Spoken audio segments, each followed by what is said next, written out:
All right, so this is part 2 of our contemplation of Psalm 37, 1 and 3. Our summary of last week on the top here: when evil menaces the beauty, goodness, and well-being of life, it is destructive for us. It is destructive to work ourselves into a frenzy of anger or anxiety or distress.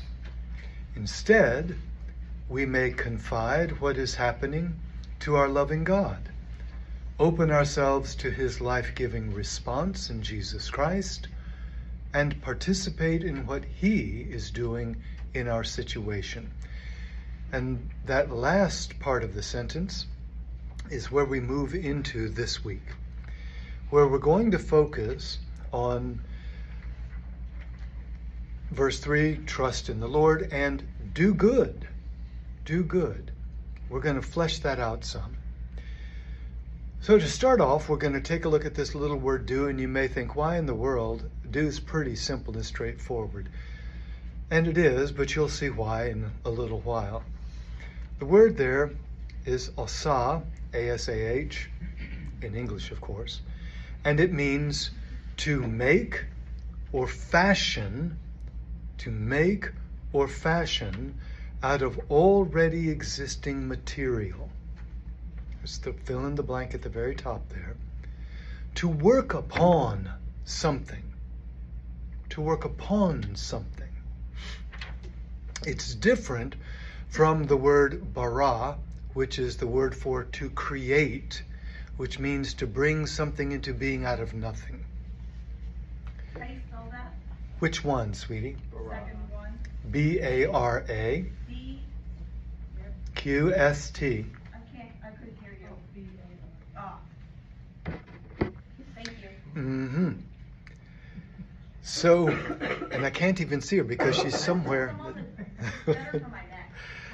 Hi. So, we're coming to the word good, and this is the word tov, T-O-V.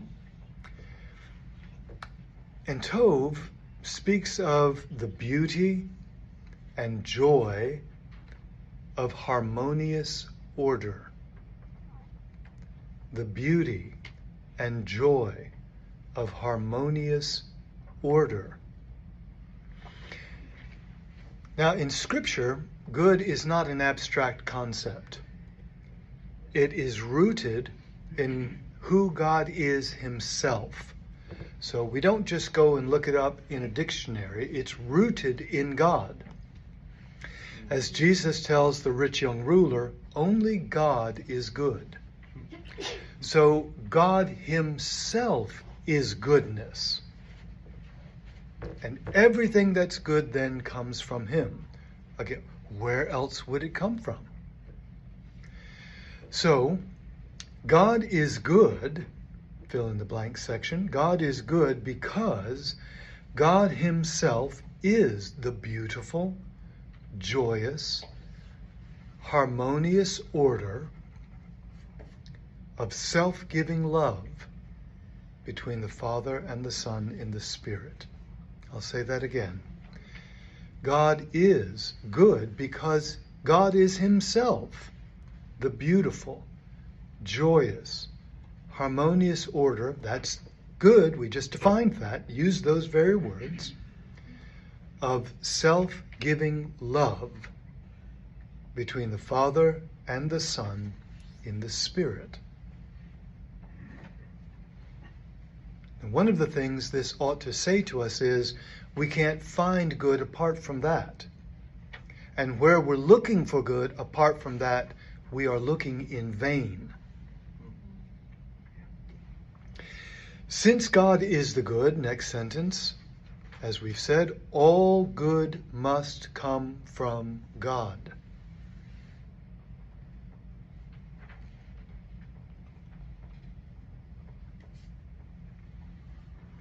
So goodness in creation is the act of the triune God setting things in harmony. Setting things in harmony with his life of self-giving love to give us beauty and joy.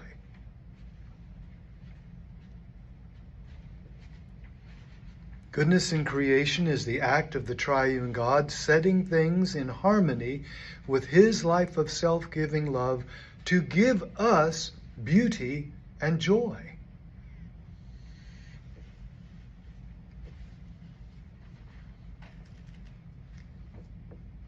Because it's not just harmonious order, right?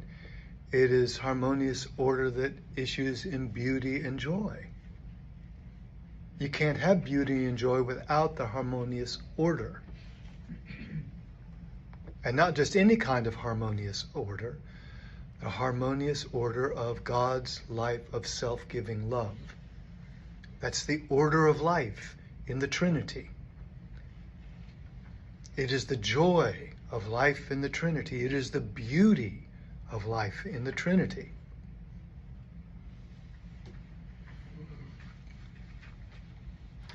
Because the good is in harmony with God's beautiful and joyful communion of love, the good is where God may be met and known. The good is where God may be met and known. If we are askew in our understanding of what is the good, we will find it difficult to meet and know God. Oh, wow. But what do those continually do evil and their minds find beauty and good, what they see as good? It isn't beauty, then it's just what is pretty. Yeah. And it isn't good, it's what suits them. It's an order they are putting together, but it isn't good. Right? Because, yeah, I'm sorry. go right ahead. You said if we're confused about what is good, then we will, how did you word that? We're going to have trouble meeting God and knowing him. Okay. Thank you.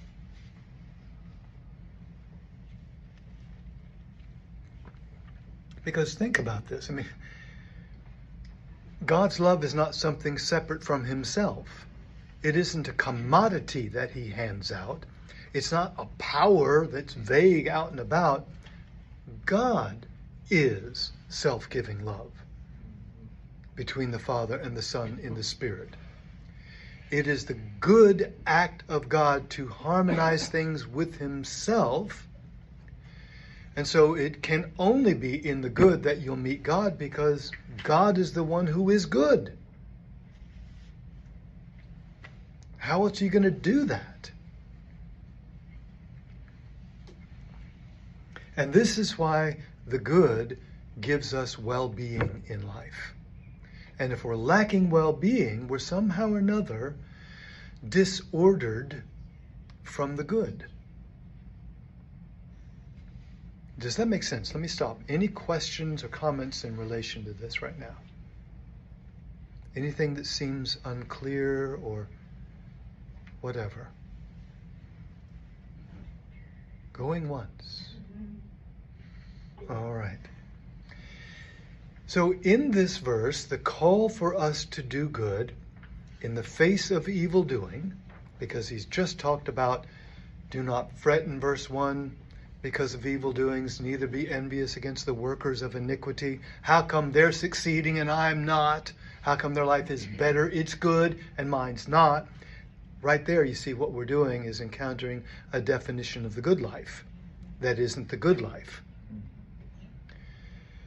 So the call for us to do good in the face of evil doing actually is an intentional echo from the first chapter of Genesis. Interesting, huh? And this is why we spent some time looking at the word do to begin with. So, if you look at Genesis 1:2, the earth was without form and void, and darkness was on the face of the deep, and the Spirit of God was hovering over the face of the waters. Now, it doesn't mean here clearly that nothing's there, but what is there is not yet harmonized, is it? What do darkness, the deep, and the waters speak of? Chaos. Chaos, disorder, something that is not harmonious. It is not in harmony with God. So there's a lack of goodness in this. This, as we know, speaks of the opposition of evil against God that is known in Satan and the other fallen angels, the dark angels. And we know that those dark angels with Satan were intended to have, and do have, influence over creation itself to a degree, to a measure, to develop it. God creates it, but angels develop. We won't go over this again, I'm just reminding you. So it is possible then, right, that there is creation that is disordered in some fashion. Now, if we move ahead, and we will find more than just these instances, but we don't have all day, right? So in Genesis 1:6-7, it reads, "Then God said, 'Let there be a firmament in the midst of the waters, and let it divide the waters from the waters.' Thus God made the firmament." Made, in this verse 7, is the word asa, the word do, that we talked about when we began. And as we remember, that doesn't mean to create out of nothing. It means to order what is already there, to fashion out of already existing material. That's why the word bara, to create out of nothing, is what's used in verse 1. In the beginning, God created the heavens and the earth. That's out of nothing. Now something exists. So this is a way in which God is fashioning what is already there. Now as we move into Genesis 1:9-10, "Then God said, 'Let the waters under the heavens be gathered together into one place, and let the dry land appear.'" We're going to deal a little bit more with this in the end of this third verse in home church. But for our purposes this morning, "Then God said, 'Let the waters under the heavens be gathered together into one place, and let the dry land appear.' And it was so. And God called the dry land earth, and gathering together of the waters he called seas. And God saw that it was good." Tov. So notice, God has done some fashioning to bring things into a harmonious good with his life of self-giving love, so that there is beauty and joy. And he has fashioned what is not in that harmony with him, so that it is in harmony with him. He's fashioned what we see in verse 2, and that's what you see happening throughout the rest of the creation narrative. Does that make sense? So when you have "do good" here in our psalm, this automatically will call something to mind for us. So what do "made" and "good" tell us about what God is doing with the state of things in Genesis 1:2? Ordering it. Yes. In what way? You're exactly right. Harmonious. In a beauty, Yep. choice, harmonious way. He's summing Exactly. it all up into his beauty. Exactly right. Exactly right. This is him harmonizing what is discordant. This is him harmonizing, bringing about an order that is beautiful and joyous. To what end? Look back at some of your fill-in-the-blank sentences. Maybe the last fill-in-the-blank The end is sentence. to dwell in the land and truly be fed. Well, in our psalm it is. Go back to our fill-in-the-blank sentences. So that he may be known. So that he may be known. Oh, yeah. So that we may meet God in creation and know him.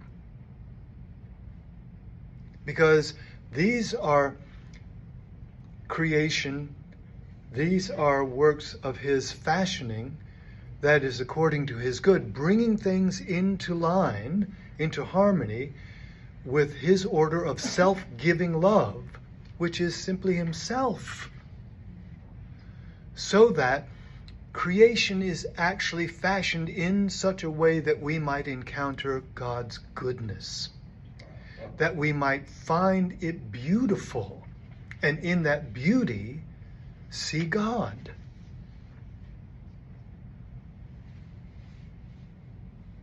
That sense of pleasure we have when we see a beautiful landscape, that's because it actually is the communication of God's goodness. God's love, the purpose is to give us pleasure. The purpose is to give us joy. The purpose is to give us well-being. When we are exposed to beauty, it brings that sense of peace and well-being to our lives. It also gives us the sense that things are good here. Well, of course, because it is his good love that is speaking through that is being known through that. When we perceive beauty, we are always perceiving good. And wherever we encounter good, there is always beauty there. And wherever there is good and beauty, there is joy and God's love. So that whenever we encounter this, either in the creation of that seems inanimate, in other words, not people, but with people too, because people can convey that self-giving love of God and can then be participants in it. And this is what we move into next. Right? What does it mean for us to do good when we are confronted with evil doings? First, what do we know? Put this back together with Genesis 1. What do we know about evil doings? From Genesis 1, 2. They're against God. Yes. They bring disorder. Yes. So to do good would be to bring order to the evil. Yep. Yes. Yes. We find evil, we spoke about this last week, evil is that which disorders the good and the beautiful and well-being. It disorders it. Like a harsh word stirs up anger, but a gentle answer turns away wrath. Mm-hmm. That's a good example. Mm-hmm. It is. It is. And so we are to confront the disorder of the evil doings that threaten to submerge our lives under the water. So this is not something that's unknown. I mean, this, we see it right in creation. Creation calls for this. We are to work on the waters that we find with the harmonious order of God's love to bring beauty and joy. That's what it means to rule with God. So, because we are created to rule with God, and this is clearly what God is doing in the creation, and we've already spoken about in messages past that what we see in the creation narrative is not that evil is absolutely expunged, is it? No. There is a continuance. God's purpose for humanity is that we participate with him in fashioning what is the waters, right? Fashioning the darkness, all of that, fashioning the evil doings, bringing them into harmony with his life of self-giving love, so that there is beauty and joy and goodness. So why in the world are we so shocked when we encounter evil doings? That's what we're made for. We are, as we've said in the past, we are God's answer to that. Because we are to work with God in fashioning creation to its completion. To make it look like God. Almost that's the same word that was given to Lucifer, was it? What's that, Rob? To make creation look like God. Did you say that one time? That's what we're charged with, to make creation look like the good, right? Look like God. Yes, that is our response. Yes. Consider it more of a reflection. I mean, it would be like God, exactly just God, but it would be like an extension of God. Yeah. You know, just one of perhaps many, if not infinite amount of extensions into other, but all we know is about is us. This way, it's our story. Remember, it's not as though God is far away. Creation takes place in God. We live and move and have our being in him. God's not over here and creation's over there and he sends this thing of love to come and bridge the distance. No. God is present in all things. God isn't the all things, but he is present in them. And therefore God is loving us with that self-giving love through all things. God is making himself available to us in all things.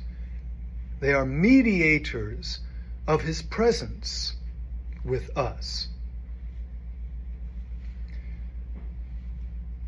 The disordering of that then means, wait a minute, I don't see God here.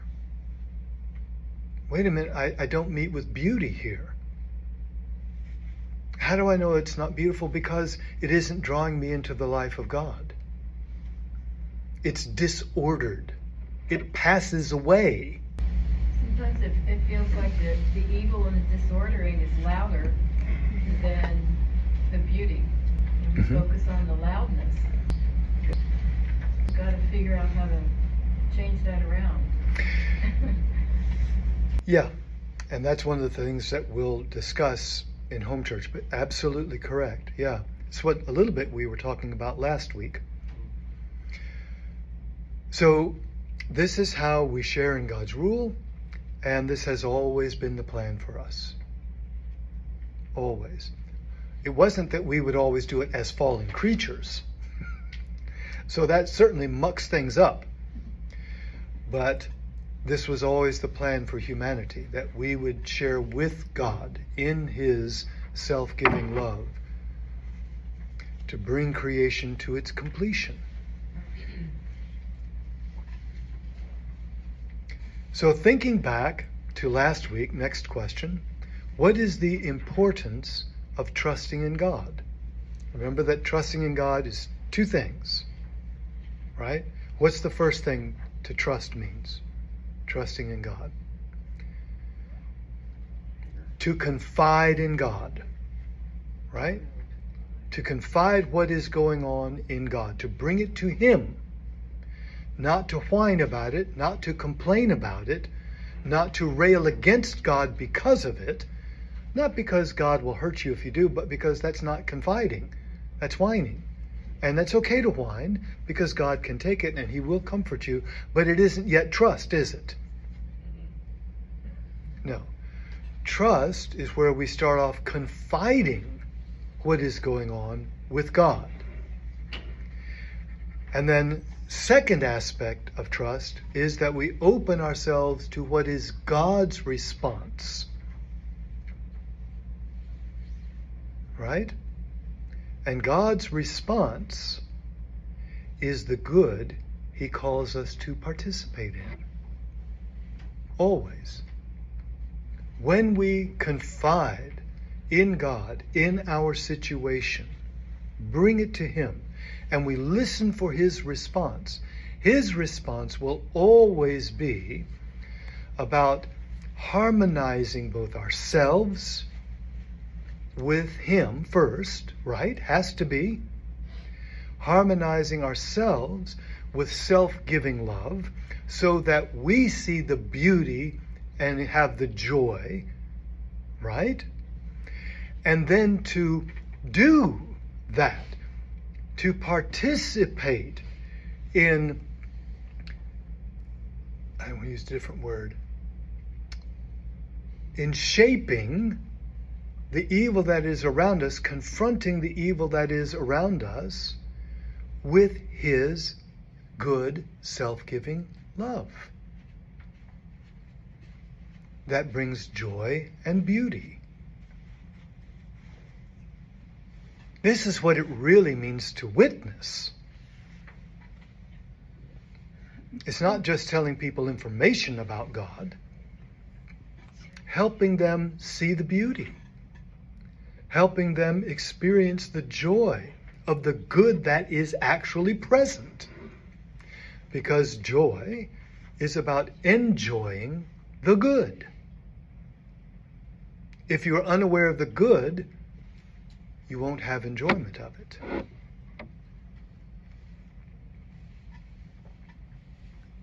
So the very thing that we need to do most in evil doing is immediately confide in God. We already know what we think about it. That's the problem. So we don't have to stoke the fire in ourselves. That's fretting. Fretting is what we do when we're under the waters. Let me just bring your attention real quickly. Notice in Genesis 1, 9, and 10 that there's a separation between the waters and that there's dry land appears. Well, it's dry because it's not under the sway of the water. And the word for earth here is the exact same word for land that we've got in our verse, which is the whole idea of trust in the Lord and do good, and this is how you will dwell in the dry land. Instead of the submarine. Right. Instead of being under the water, and this is how you will be fed. Fed. The word is shepherded.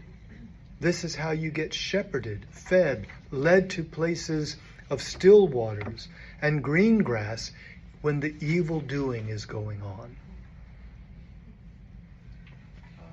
The way you have that is trust in the Lord and participate in his self-giving love. That's a reciprocal love, always, always. When we open ourselves to God in trust, confide, open ourselves to him, this is us freely giving ourselves to God to receive that self-giving love for us, so that our lives are harmonized with him and therefore good, so that our lives come into his beauty and joy. Do you see the connections here? Yeah, when you were mentioning the 23rd Psalm before, man, that whole thing. All about good. Yeah, yeah. Walking through this valley of the shadow of death and meeting God and good there. Yeah, and you don't fear it. Yeah, yeah. Because his rod and his staff are present. Mm-hmm. It's not that you won't walk through the valley where death is so close it casts its shadow over you. And you are, no. See, there's good, right? I always look at it as like, from God's perspective, as the mountaintop, the way to trust him as you're in the valley of life. I mean, just your perspective is so limited, what's in front of you. And obviously God's perspective is much higher, much greater. It's kind of like that. That's why you can never trust your perception of the valley, because he sees things as they are. But there's right? a fork in the road. Well, just trust me. But, I think I'm going to go left just because, I know what happens when I go right. Yeah. Yep. So how do you need to rethink your idea of the good? It doesn't have to be on, let's just say, those people that think that. How does the idea of the good need to be rethought? What are some examples of a false idea of the good? What makes me happy? Yeah. What makes me happy? Isn't that, see the perversion there? Because God's goodness is for your joy. If you order life to God, there's a harmony. The harmony itself produces the joy. If life is not ordered according to God, there can be no joy. Right. Right. What else?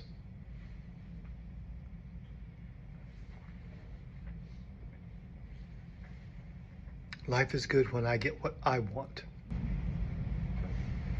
It's like something satisfies, Oh, yeah, life is good when I'm not in pain. Yeah. Yes. Yes, life, that's interesting, Brian, because then we have to say, satisfies whom? Is it our true or our false self? And when have you ever, think about this honestly, when have you ever had lasting joy because you did what satisfied your false self? When? Absolutely never. Never. It was always laugh now, cry later type thing. What was good and turns out it brought me utter misery down the line. Exactly. That's the purpose, don't you see then, is to disorder you so that you don't meet and know God. So that your life isn't beautiful and joyous. And bring you further under the water. Correct. Correct. I think I need to remember that good is always there. Mm-hmm. Yes. Good is always there. Well, without good, we wouldn't be alive. So first question, is there life? Then there's good. Yeah, you wouldn't even be in existence, not Wouldn't be alive, able to right? ask that question, actually. There would be no you to ask it. Yeah, Yeah. How might your idea of the good be related to fretting? Fretting would frame your perception of what is good, and that is to eliminate whatever it is you're fretting about. There you instead go. of Yeah. reconciling your response to be harmonious with who God is, known and met in the middle of it. And the flip side of that, which is equally true, is you will only fret about what you think is good, about the blocking of what you think is good. That's the only thing you're going to fret. Spending so much time and energy to Yeah. try to make things peaceful, when in fact it's just making it worse. Yes. Remember what fretting is. Fretting is stoking the fire. It's trying to bring the ground up from the water yourself. Yeah. It's that which stirs up more anxiety. You may be anxious to start with a little about things, yeah, but then you start ciphering on it. That's just not right. How do they do that to me? And I've had enough trouble in my life. I don't need anything else, and blah, blah, blah, blah, blah. And you start just ciphering and fretting, and now you're just stoking the fire. You're throwing more kindling. Remember that fret means to kindle? You're just throwing more kindling on the fire, so it's burning more and more and more. Either the fire of anger, or the fire of anxiety, or the fire of distress and torment. What that fire does to you as it burns hotter. It's not like hope deferred makes the heart sick. If I get my knee replaced, then life will be good. It's like Which is really, not true. really what I should be saying. It's like, because I used to say, well, when this happens, then life will be good. XYZ. What I really should have been saying was, when I have that true harmonious presence with God, then life will be good. The best thing for us to do when evildoing happens is to do good, to trust in the Lord and do good. And you'll know you're doing good because you'll know. You'll get confirmation. You'll feel like there's something coming and lifting you up. Well, and you know good because God's told you what good is. I mean, we don't have to guess how to give ourselves in love to other people, right? It's not really difficult. So, in the sense of understanding what it is, right? So we know love, giving ourselves to value others and do good to them, right? Do what brings the love of God to them. Do what will then beautify their life. Do what will bring them joy. It may be helpful to include those as you think about our normal definition of love, so that we would say that freely giving yourself to value others and bring them joy. That's the good. Freely giving yourself to value others and beautify their life with the love of God. That's love. But it also is the reciprocal. This is not something we gut out to do. There has to be first the reciprocal, opening or freely giving ourselves to receive value from God. Opening ourselves, freely giving ourselves to receive what is beautiful from God. To receive His self-giving love. Because that's what shapes our perception. Now we can see His response and participate in it. Yeah, and it doesn't necessarily mean if you're being confronted with something, doesn't mean that they're going to accept or change Right. what they're doing. Right. It's for ourselves. You can bring that to somebody's situation, doesn't mean they're going to partake of it. So we can't wait for that to determine. And in some way that we just don't understand, it's so important that we remember that's never lost. There's never a time when we engage in His life of love that, well, that didn't do anything. Because what we've just done is engaged in something that is eternal, and so it cannot pass away. Which means that there is going to come a time when all things are summed up in Jesus. That what we did will be part of that equation. Do you hear that? So that word from the enemy that says to us, well, you loved him and you didn't do a darn thing for him. No, that's absolutely a lie. It's absolutely a lie. Because no act of love is ever lost. It all plays a part because it is eternal. It cannot fade. And it is part of what God does to bring His creation into its fullness. So never lose hope. Right? Never lose hope. This is why Paul says, don't grow weary in well-doing. All right. In just a few moments, we're going to celebrate the fact that we participate in the good life of Jesus. God is good. Yeah. There's beauty in our life. There's goodness. There's joy. It's available to us at any moment. And this is what feeds us. So as we are at the table, we can be fed by Jesus because He's really present to do that. Reflect on that for just a bit, and then come and take from the bread and the cup.